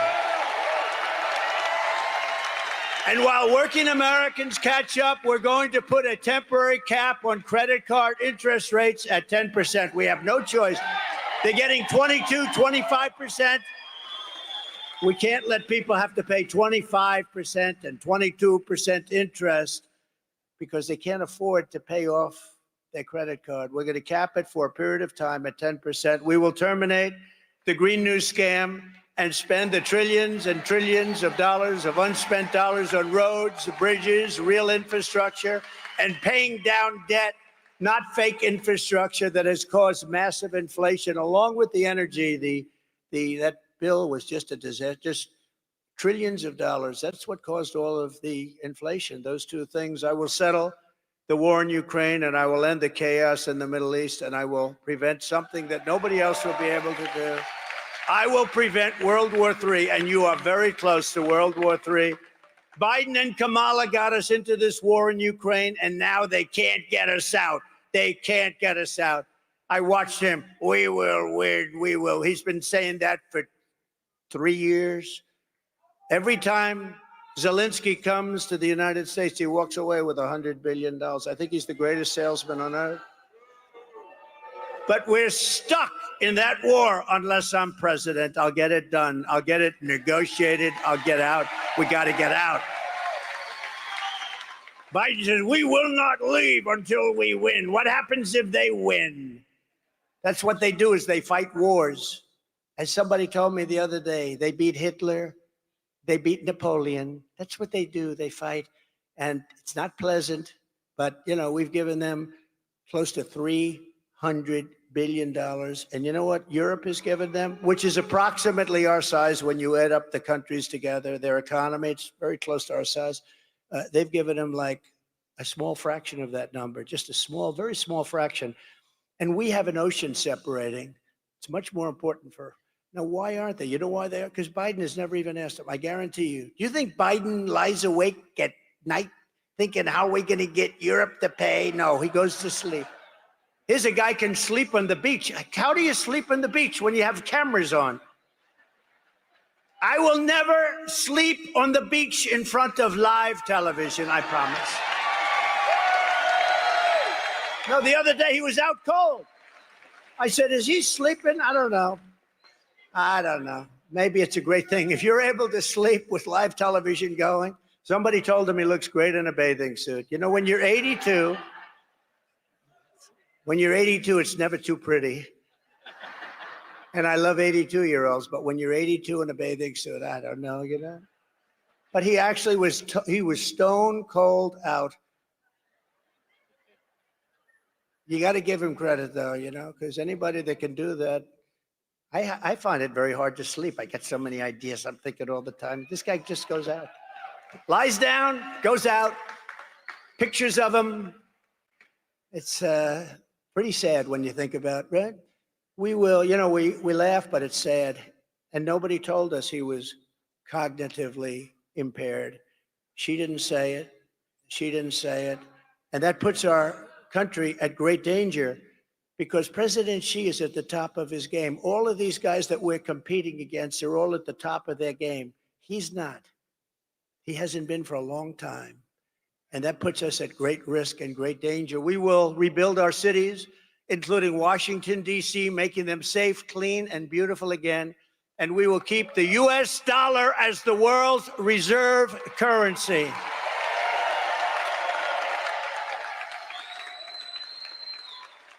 Because it's under tremendous siege right now. And if we lose that, then we are indeed a third world country. We cannot allow that to happen. We have so many enemies now. We have so many people. You know, I had no wars other than ISIS, which I inherited, and I finished off ISIS in 4 weeks instead of 5 years that they thought. Because we have a great military that I rebuilt. I rebuilt our military. Sadly, $85 billion of it went to Afghanistan. Can you believe that? Should have never happened. You take the soldiers out last. You don't take the soldiers out first. Took the soldiers out. And then after they took the soldiers out, the Taliban had a field day. What a horrible thing. We lost 13 great soldiers, many wounded so horribly, the legs, the arms, the face obliterated so badly. Nobody ever talks about them. They talk about those that were killed, and I love those families. I know the families. They've never even called the families, but they were 13 killed, great people. But we also left behind billions and billions of dollars worth of the best military equipment in the world. And now Afghanistan is one of the largest sellers of military equipment. 777,000 rifles and guns, 71,000 vehicles, many of them armor plated. But you have to see goggles and planes and tanks. What the stupidity of these people. We have to get back to a country again. Rent We is have to be insane. respected. They laugh at us all over the world. They're How laughing you doing, at by us. the way? And you know what they're really laughing at? Kamala, because they can't believe that she's going to be president. They can't believe. You talk about cognitive problems. She's got bigger cognitive problems than he has, in my opinion. This is how we're going to end the era of inflation and mayhem, misery. Under Kamala and Crooked Joe, He called it misery. we had such misery. Think about what we've been through with the inflation, with the wars all over the world. Prime Minister of Hungary, Viktor Orban, strong man, really a great leader, didn't allow anybody into his country. He said, no, I don't want people blowing up our shopping centers. I don't want people killing our people. But he said, when he was asked recently, a couple of times, just recently, he said it numerous times, they said, why is the world blowing up? The Middle East is blowing up. Russia looks like it's going to end up in a World War III. All of these problems are happening. They weren't here. He said, it's one simple reason. Donald Trump isn't president. You make Donald Trump president of the United States. Nobody understood him. Everybody was afraid of him. They feared Donald Trump. I don't want to be the one. He said it. I didn't say it because it sounds sort of, but he said it. He said they feared. China feared him. Russia feared him. They all feared him. We had no problems. Russia was never going into Ukraine, and they didn't. For 4 years, they didn't. When I left, they just went in. It was the apple of his eye. I know him very well. Had a good relationship with him, especially since the hoax created by Hillary and Shifty Adam Schiff and all these people, these lowlifes. But, and you know the danger, by the way, you know the danger that that kind of stuff causes our country? Tremendous risk.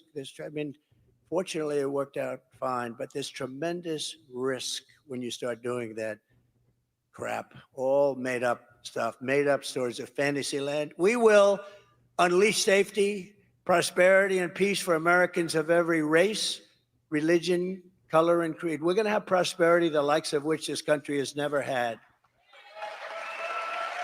And together we will deliver low taxes, low regulations, really low energy costs.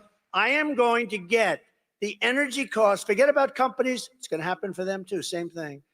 We're going to get your energy bills reduced by more than 50% within the first 12 months of my administration. And I'm talking now house owners and renters and everybody, your car, everything's going to go way down. And that's going to lead a wave of bringing some of these horrible prices down because interest rates are now, think of it, 10%. We had them at 2%.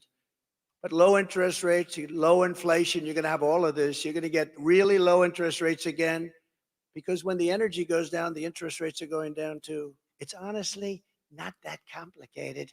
Not easy to do, but I know how to do it. And I did it once, and it was incredible. Just go back and compare your prices with what you're paying for things today with what you were paying 4 or 5 years ago. You won't even believe the difference. So that everyone can afford, I want to make sure that everybody can afford groceries, a car, and a home, the basics. I want to make sure that our young people can experience the potential, at least, of the American dream. We will stop the invasion. We will end migrant crime. We're going to support our great police. We're not going to be defunding our police. She'll go back to defunding the police. You know, I have the support of virtually every major police group in the United States. I just got the support from the Fraternal Order the other day. 400,000 police, but virtually every, I don't think she has one. I don't think, because she's horrible on crime, and she's going to be horrible on crime. She's horrible on the border. She's horrible on business. She's bad on everything. Other than that, she's just fine.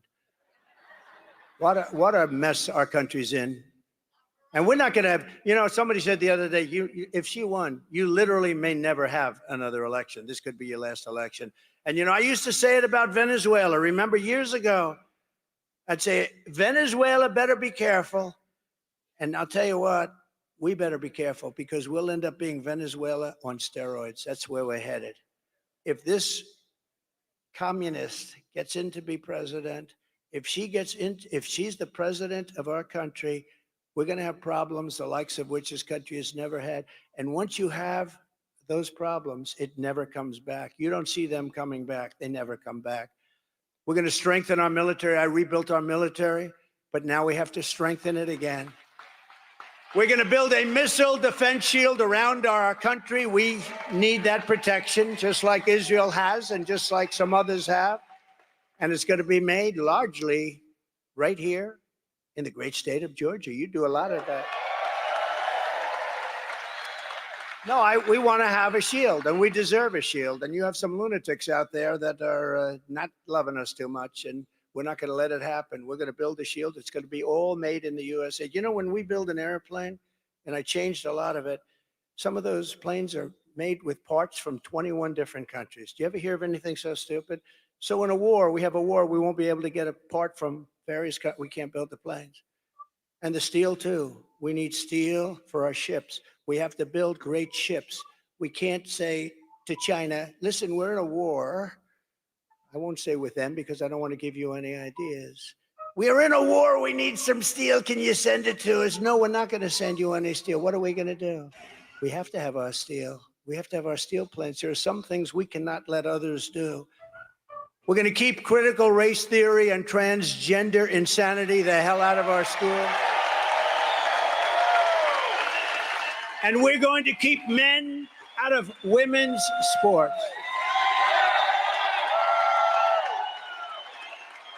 We will defend the Second Amendment, restore free speech, and we will secure our elections. They're going to be so secure. Everyone will prosper, every family will thrive, and every day will be filled with opportunity and hope. But for that to happen, we must defeat Comrade Kamala Harris, and we must stop her country-destroying. This is a country-destroying liberal agenda that we have to stop once and for all. We have to stop it. We cannot let this continue. So get everyone you know, get out and vote. We want a landslide that's too big to rig. Too big to rig.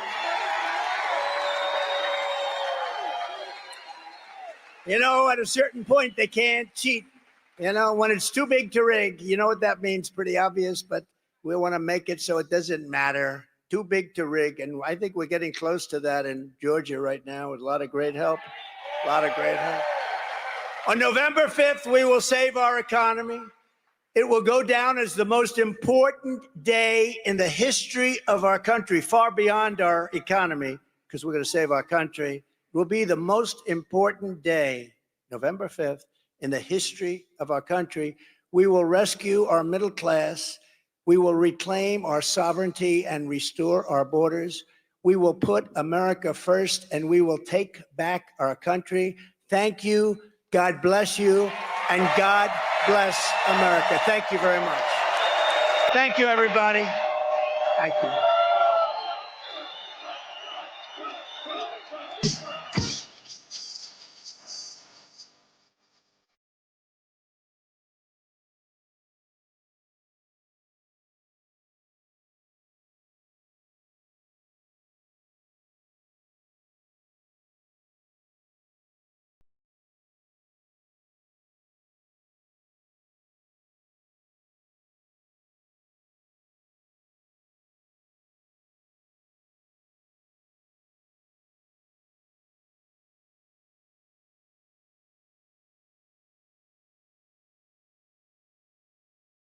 All right, y'all. So we have heard Donald Trump today in Savannah, Georgia, speak about what he intends to do should he be elected the 47th president of these United States.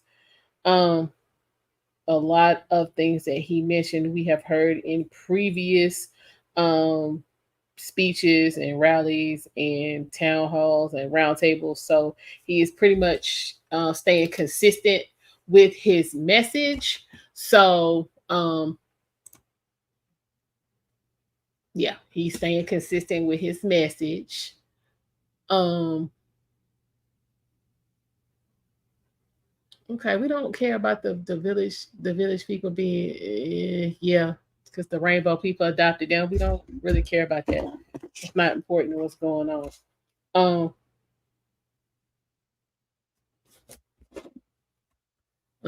let's see. Biden Harris administration took funding from the military every single year they were in office. This is true. Um okay, Z Neal said vote Mark Robinson. Yeah, that's pretty much what's gonna be happening here in North Carolina. Um Despite all of this so-called new information, but definitely stay tuned because I will be doing a video on that, so that everybody can be up to date with everything that is out in regards to our current North Carolina Lieutenant Governor Mark Robinson, who is running for governor. I mean, if you think it's a lie, then that's on you, Al. But yeah, he's staying consistent with what he got to say. So there's that.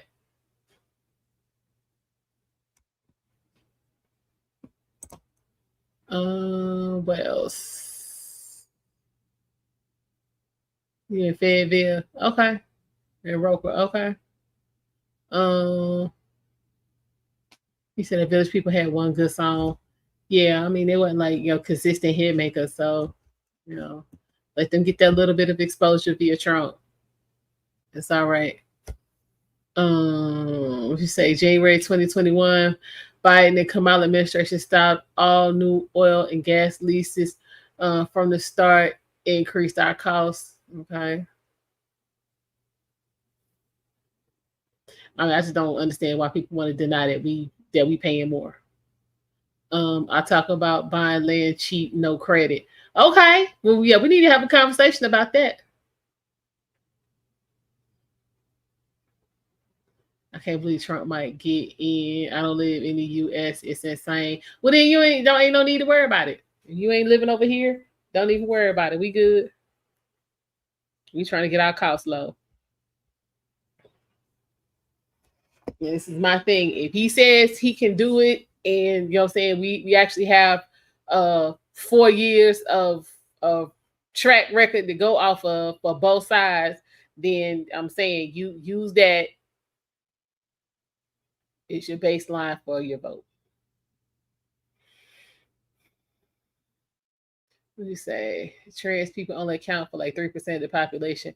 We make all the steel. We make so much steel. We export it and have the strongest military in the world. Okay.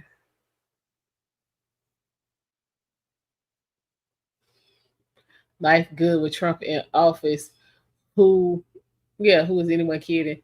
Listen, I mean, but people will, saying, continue to folks will take a side and ride it, saying, despite what is actually what's right in their face. I mean, that's that old saying, saying you'll cut your nose off to spite your face. Same thing.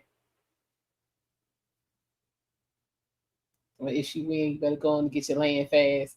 Ain't that the truth? I feel like either way, whoever wins, if you're in a position to be able to buy some land, you should go ahead and do it. We do not make all the steel. We have 2 steel factories in the United States. We used to own 18 of them. Well, yeah. I mean, manufacturing has definitely, been hit. And not just within the last 4 years. That's been something that's been going on for a while. Um, he just makes it far worse than what it is. Half the shit he's been spouting, we've already done. Okay, anyway, don't make no sense. Watch Jill Biden leading the cabinet. Kamala needs to vote 25th. She can't. But her whole thing is she would do this and do that. Yeah, she can't. She can't invoke the 25th.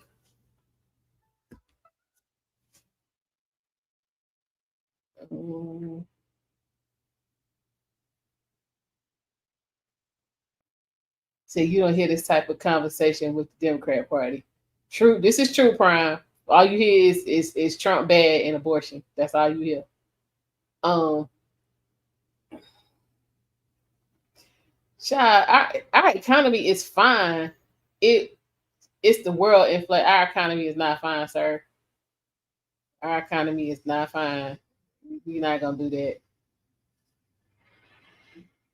Yeah, you right. All they talk about is abortion. Yeah. Who are your main trading partners for steel? Okay, somebody let us know. Okay, here we go. Trump didn't do anything, but rent is damn near double, but he didn't do anything. Okay.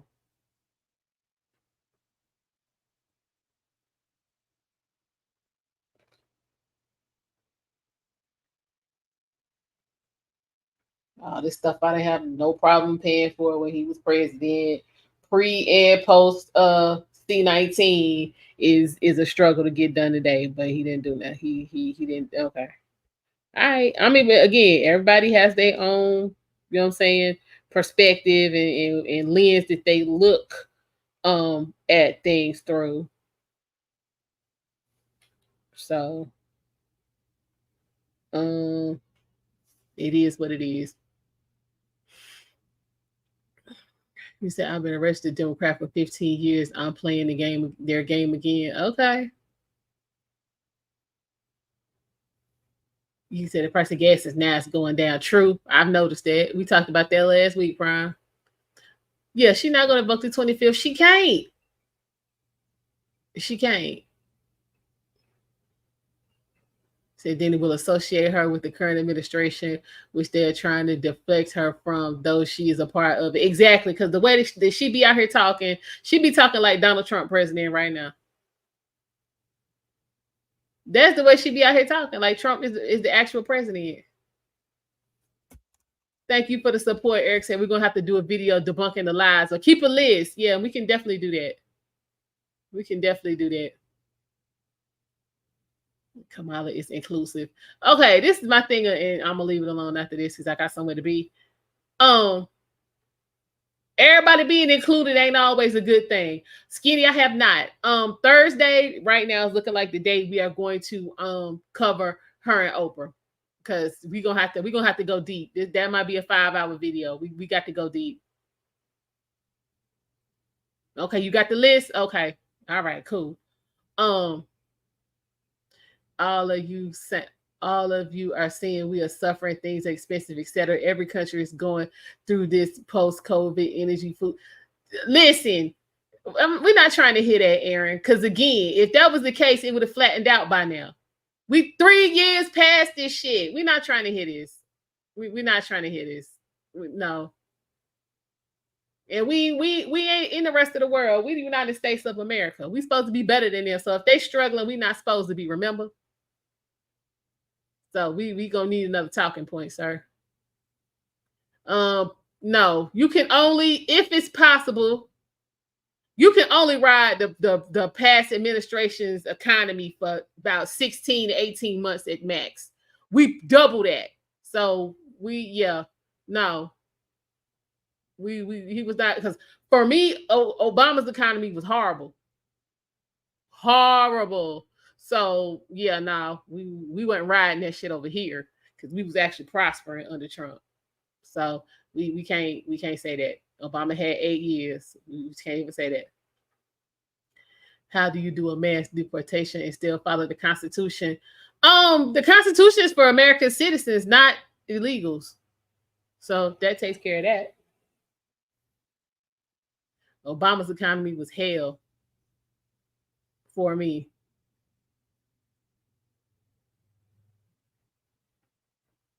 Now, Obama did the largest deportation of any president. Okay. Say amen, Obama. Yeah, y'all know about a dozen people damn lost their house. Another 2 dozen or so, you know what I'm saying, got, you know what I'm saying, they career, and they ain't talking about no bullshit job. I'm talking about their career got displaced, and they were able to get on to other places, but at substantially lower rate, you know what I'm saying, pay rates than what they were getting in the first place. Yeah, no, people were struggling under Obama. Y'all can cut the foolishness. Y'all can cut all of the foolishness. No. Because I mean, you would say that with any economy. There's some people somewhere, you know what I'm saying, that did well or were okay, but that wasn't the mass. So we're gonna try that again. Inflation is down in my state. If it's not down in yours, ask your governor and state reps why they let you be. Ain't nobody price gouging. Like, let's be for real. Price gouging ain't going on. That's what people say when they can't, when they don't want to tell the truth about what's really going on. Yeah, keep them comments respectful, because I'm telling you, y'all folks gonna complain something about the minds be out here, you know what I'm saying, muting people and we in the echo chamber and all of that. Nope, I told y'all and pinned it to the top of the chat. Make sure your comments are moving the conversation forward, and you just not on here, you know what I'm saying, throwing insults and saying shit that don't matter. You will get timed out. Trust. Listen, fuel was not cheap when Obama was in office. If we're gonna be real about it. Listen, it's got to be egregious. Like, you would have to be, let's say, for instance, you a grocery store chain, and you selling, you know what I'm saying, Merita old fashioned white bread for $8 a loaf, and everybody else is selling it for between $4.50 and $4.75 a loaf. That's price gouging. That shit ain't really happening.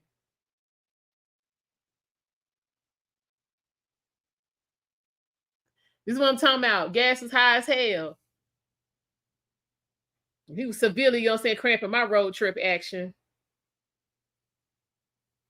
So, you know what I'm saying?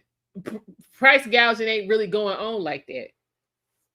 If you go to 5 different grocery stores, and again, we're looking at the same loaf of Merita old fashioned white bread, and every store is between $4.50 and we're gonna say $4.95 on the high side. That ain't, because the store that's charging $4.95. That don't mean they price gouging over the store that's charging $4.50. That ain't what price gouging is. I need y'all to get for real.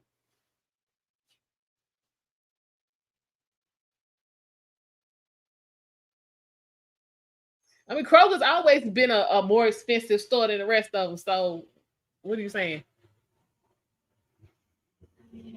He honestly didn't. First of all, we haven't had a real debate. We really have not had a real debate. So, um,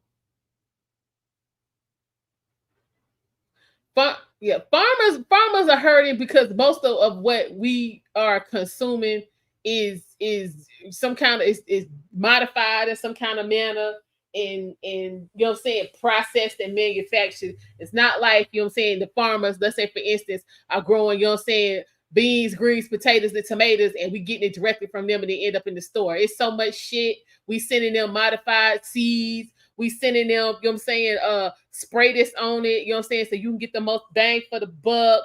Like, it's all kinds of foolishness going on. This is not, you know what I'm saying, we are not running a farm to table type of deal.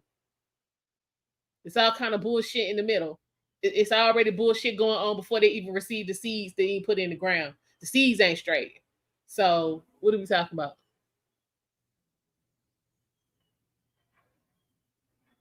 Exactly. United States does not have control over OPEC. Sometimes people need to figure out what they're talking about. But no, this is the thing though.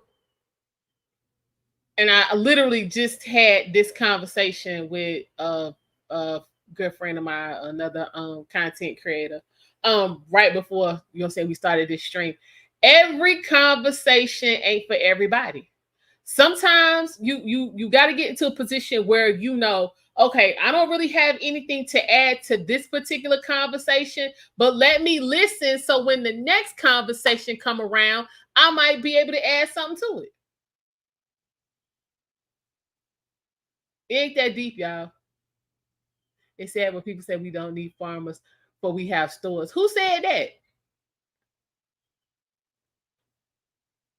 Education is about questioning, but you gotta make sure, you know what I'm saying, you gotta know what to question. Some stuff, you 2 + 2 = 4 is not something you need to be questioning.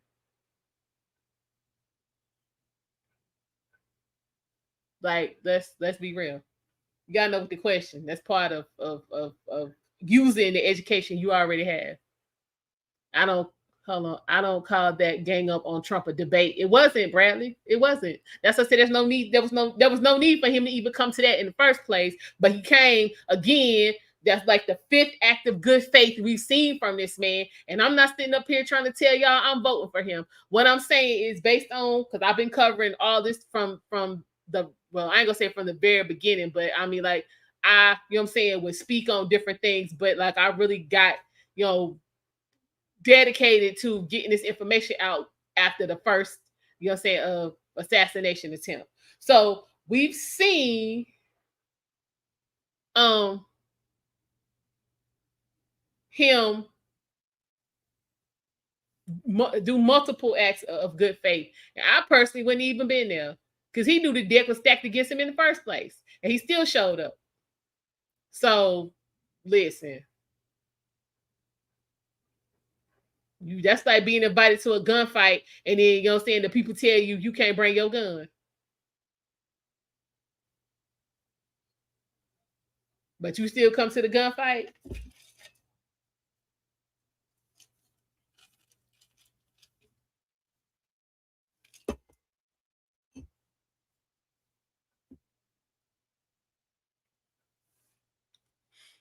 Y'all be killing Trump got all this damn power, but he couldn't figure out how to win that election. Come on, y'all.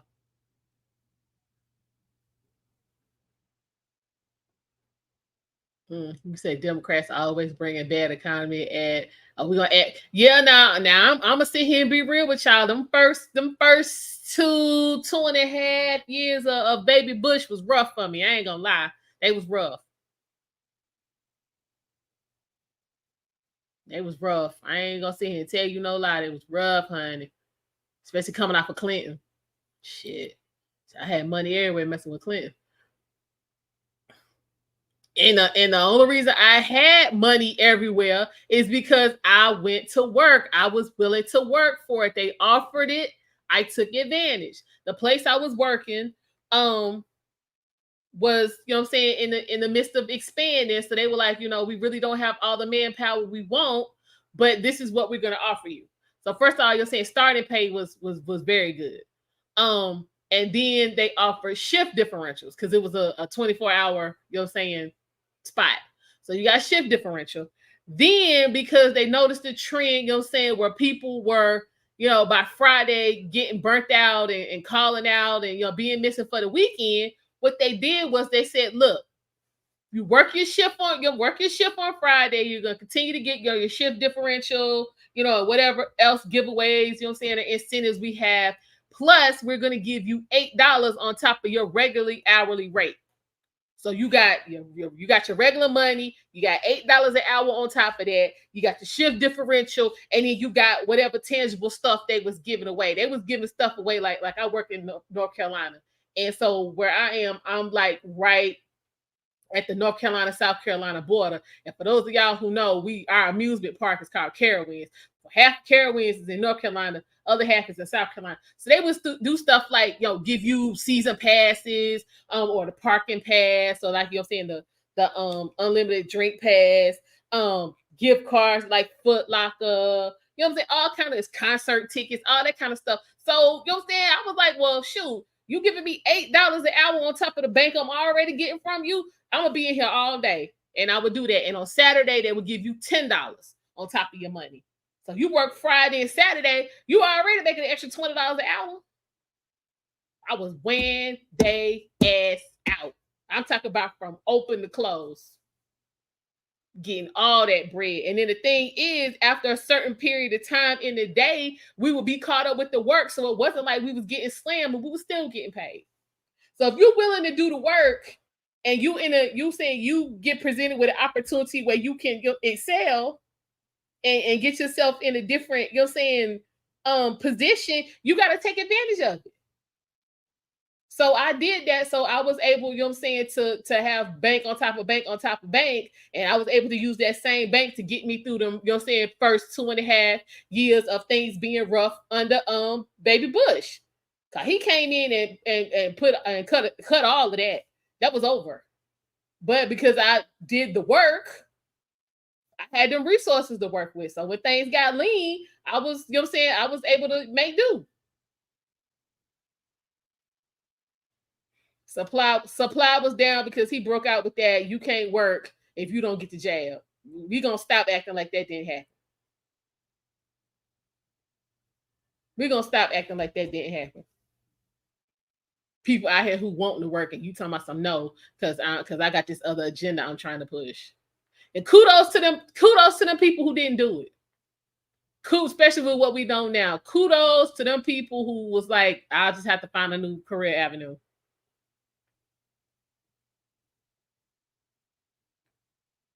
Yeah, business was not this thing. Yeah, business was not booming in 20. Not a new business. The only thing that was truly consistent was finance. I was working in finance. I was still in finance, but yeah, I was working in finance. So like we were some of the first ones to get our essential worker papers. Because I deal with the stock market. So we're not gonna do that. We said we spent $42 billion on broadband internet for low-income families, and not one of my students has internet at home. That's crazy, Tammy. Now I have to say, where I am, we did have it, but what happened was, you got a credit. And my mom, you know, saying at the time was a you know, saying a stroke victim. So she, you know, had to have round the clock carrying all of that. So she was able to qualify for the, you know, what I'm saying, the discounted internet. You got a credit. Them credits is over, but we still got people out here, you know, saying in need. So yeah, what we doing? Internet, my internet bill right now is like $86 a month. Internet shouldn't cost you that much. It's too damn common for that. Cast iron public libraries are only open a couple days a week. What? Yeah. Now see, we just came out of that here where I am. Yeah, the library has some crazy hours, and like our main public library, our city council decided to implode it and build a new one that'll be ready in about 4 years. So y'all let me know how that makes sense.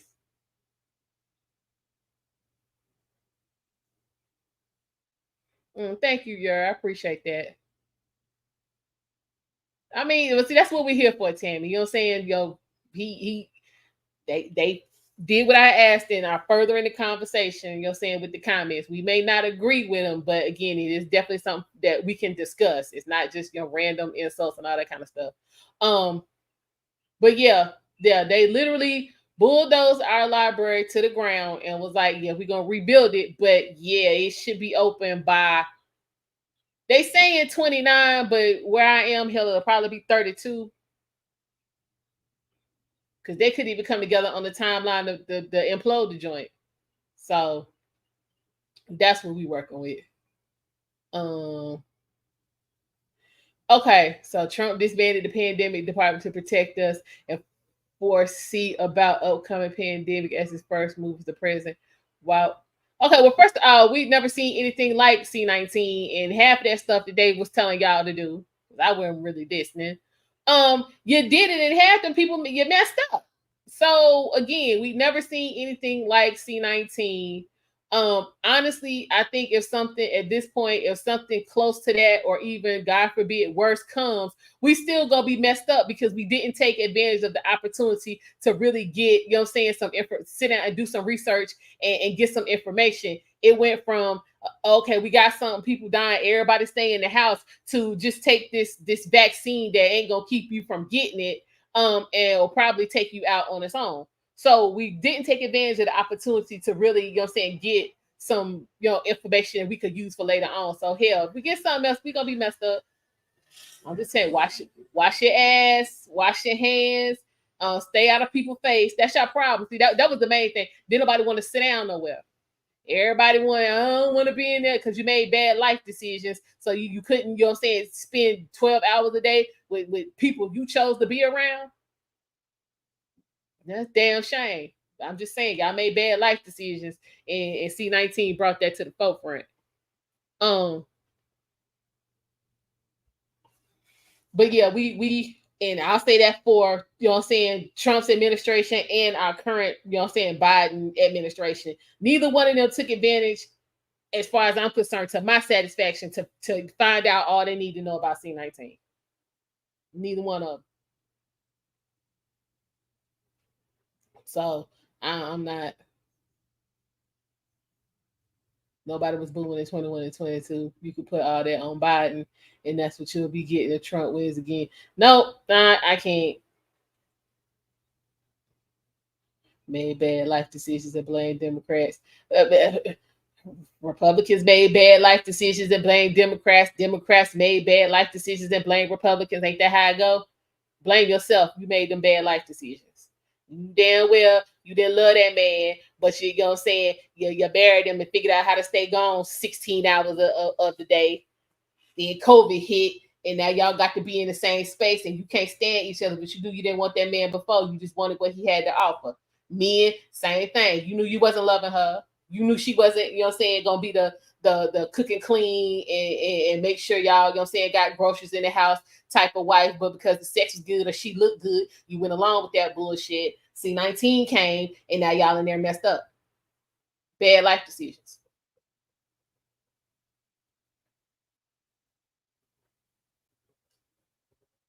Bad life decisions.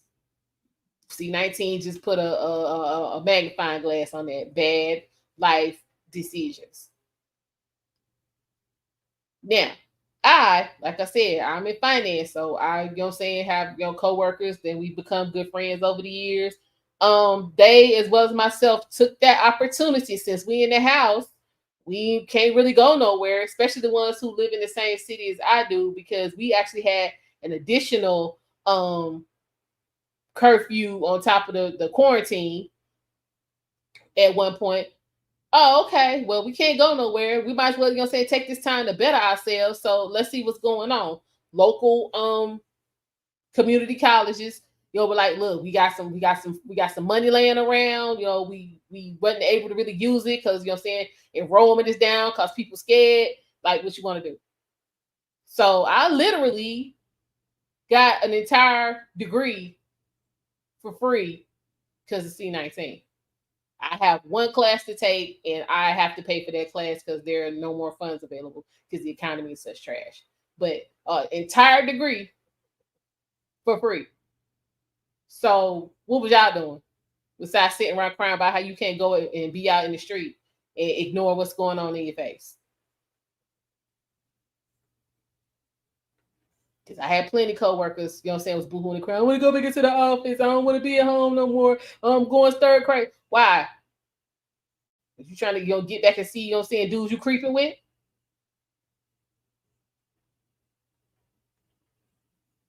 So we just not gonna do that again. I went through C19 just like the rest of y'all, but I just, from what I in the conversations I've had, some of these issues that people I just didn't have. And I literally was here alone. My parents divorced when I was 24. My dad is he's in the same state, but he's in another city because he was with his mother, who was suffering from COPD and dementia. My grandma was like she was like a couple of months from being 101 when she died. So he was down there with her. So I understood that. My mom, like I said, she had a stroke, so she was in a rehab facility. So I was literally here alone by myself, numero uno, only me. However y'all want to take that, it was me sitting up in here, and I didn't go. I didn't lose my mind. I didn't go crazy. So what the hell wrong with y'all? What kind of thoughts on Black people? Because I'm Black, in case y'all ain't figured that out. The CDC does exist, but again, why? I mean, the CDC was only going to be able to, give us so and tell us so much because we had never seen C19 before.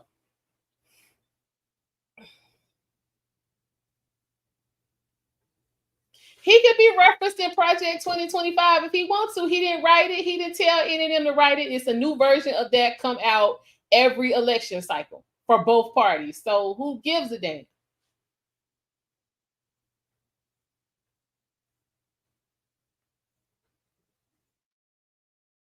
It's really not important.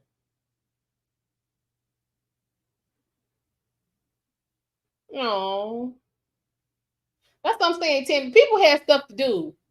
So you know what I'm saying, being out here running the streets and all of that, we didn't have time for that. Child, not doing it. So yeah, we have real situations. So this, not being, well, I can't go to the movies. Don't you got internet? Don't you got Amazon? You got a Fire Stick somewhere laying around? Like, sit down. But no, but most people did not take this time, to read, learn some new skills, get their credit together. Like, again, I have a good friend of mine, she actually trained me, when I started, my last position. We became good friends. She took that time and she actually started a business and she's doing well. She got her credit together, got all the credit cards and stuff paid down, so she was able to, get some grant money and put that and get the business because I mean she's actually doing well. Had another coworker did the same thing.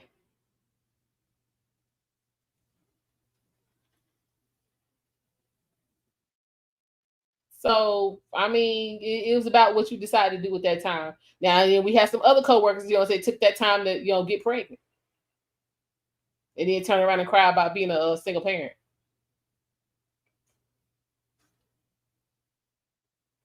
Got some other, some other people I know made some bad decisions, and because they was on there, I can't be alone, and got hooked up with random folk and contracted C-19 and died.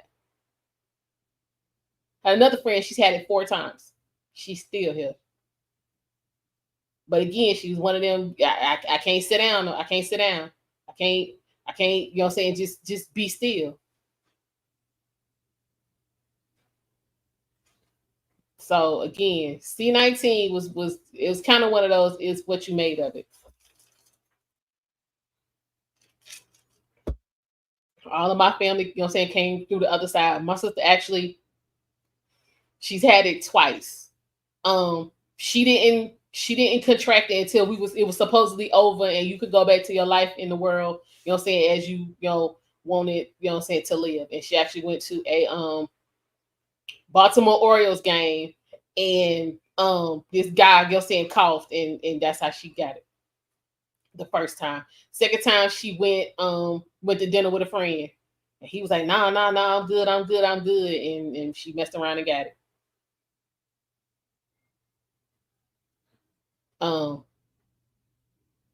My mom had it. Don't think. But yeah, my dad hasn't had it. Me and my dad haven't had it, but he, he got the jab, but I didn't.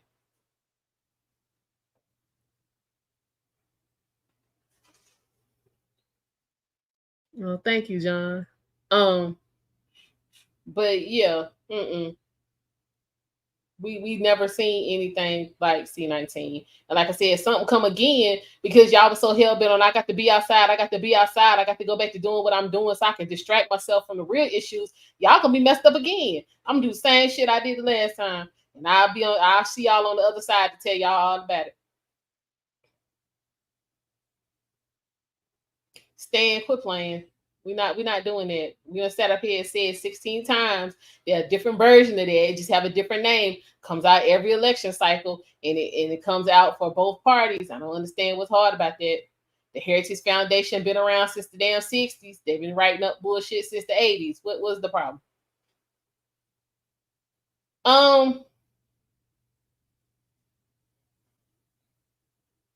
No. Honestly, no. Because he could have gotten around it. My one thing about my dad is he got plenty of good sense, but sometimes he get caught up in the hope. So he was like, well, let me go back, because he only took the first round. He didn't do the second shot and the boosters and all of that, because by the time he was like, hey, this is bullshit. So yeah, he was on some, maybe it'll work, maybe it won't. But we gonna try to see type of time. Me and my sister was like, hell no. So my mom got it because she had to. My dad got the first round, and then me and my sister haven't had anything. And crazily enough, my mama was the first one to get it. And she was the first one to get the jab.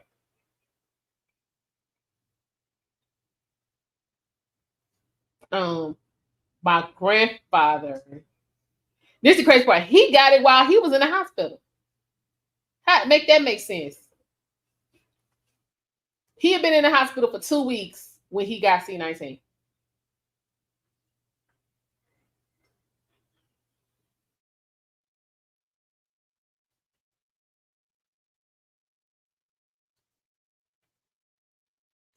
You say your husband's a heart patient, so you took the jab for him, and then you got it. I'm telling most of the people I know who they got it. I think if my daddy had gone ahead and gotten both shots, he probably would have got COVID. But yeah, my mama, she took it, she got it. My granddaddy took it, he got it. My friend I was telling you about this had it 4 times. She took it to keep her job and got it twice after that. My sister, she works for NASA. She was like, y'all can kiss all of my ass. So she, put in her paperwork and all of that. to get her exemption, and then while her paperwork was in process, they went ahead and dropped the requirement. So yeah, but not everybody going along with that.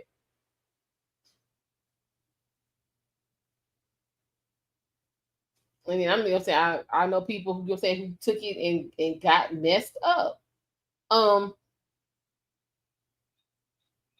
My friend who has had it 4 times, one of her friends, we had all gone out, and she was saying since she took it, she has had numbness in her finger. She's saying her two, like her pinky finger and the ring finger, she doesn't have any feeling.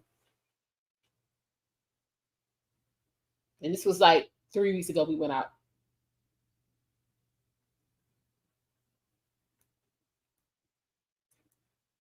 I'm like, I'm good. No, it wasn't even about hygiene tight. It's about sit down somewhere and stay in the house. She one of the people can't be alone. So if it's something going on, she gonna figure out how to be there. So we talking, the club, the bar, restaurant, like any place to be out, she gonna take advantage of it, and that's how she was contracting that shit. I'm like, girl, sit down.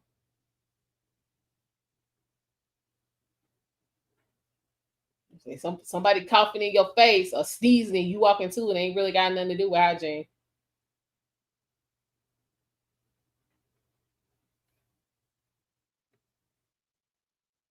What? It was giving 100. Well, it was paying them $100 to take it. That's what you saying, Dice? Man, y'all should have known then something was wrong.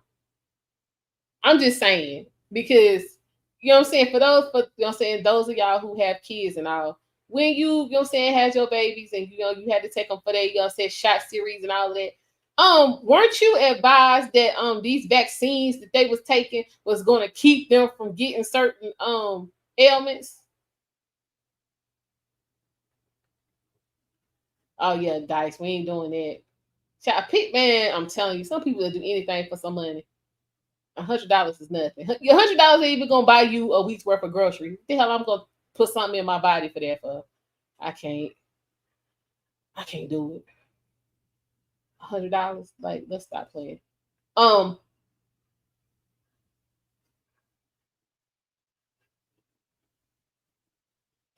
don't even make no sense. But yeah, I ain't doing it. We gonna be all right.